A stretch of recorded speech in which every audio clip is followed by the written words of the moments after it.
સાંજે જમવામાં ઝટપટ બની જાય તેવો ઇન્સ્ટન્ટ વેજીટેબલ હાંડવો બનાવીશું. હાંડવો બનાવવા માટે 2 કપ રવો એટલે કે સૂજી લેવાની છે અને 1 કપ ચણાનો લોટ લેવાનો છે. 1 કપ દહીં, 1 કપ પાણી ઉમેરી અને બેટર બનાવવાનું છે. અહીંયા હું દહીં લઉં છું, તમે ખાટી છાશ પણ લઈ શકો છો અને આ રીતનું બેટર બનાવવાનું છે.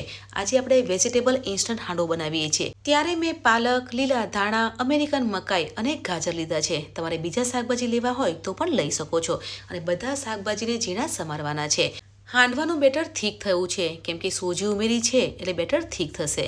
તો હવે અડધી ચમચી હળદર પાવડર, સ્વાદ પ્રમાણે મીઠું, અજમો ઉમેરવાનું છે અને સાથે મિક્સ કરવાનું છે. ઝીણું સમારેલું આદુ, મરચાં, લસણ ઉમેરવાના છે. લીલા ધાણા, ગાજર, અમેરિકન મકાઈને ક્રશ કરવાની છે અને પાલકના પાન ઉમેરવાના છે. પાલકના પાનને પણ ઝીણા સમારીને ઉમેરવાના છે અને આના સિવાય બીજા કોઈ શાકભાજી લેવા હોય તો પણ લઈ શકો છો. બધા શાકભાજી ઉમેરી સાથે મિક્સ કરવાનું છે અને 3 ચમચા બેટર બીજા બાઉલમાં લઈ લેવાનું છે. ખાવાના મીઠા સોડા લેવાના છે, ઉપરથી લીંબુનો રસ ઉમેરવાનો છે અને સાથે મિક્સ કરવાનું છે. ઇન્સ્ટન્ટ હાંડવો બનાવવા માટે નોનસ્ટિક પેનમાં અડધી ચમચી તેલ, અડધી ચમચી રાઈ, સફેદ તલ, મીઠા લીમડાના પાન ઉમેરવાના છે અને હાંડવાનું બેટર બનાવવું છે તે બેટર પેનમાં ઉમેરવાનું છે. ઢાંકણ ઢાંકી અને 2 થી 3 મિનિટ ધીમા તાપે કૂક કરી લઈશું. એક બાજુથી હાંડવો ચડી જાય પછી ફેરવવાનું છે અને બીજી બાજુ ક્રિસ્પી થાય ત્યાં સુધી હાંડવાને કૂક કરવાનો છે. તો ઇન્સ્ટન્ટ હાંડવો બની ગયો છે. તમે જોઈ શકો છો કે હાંડવો ક્રિસ્પી અને સોફ્ટ બન્યો છે.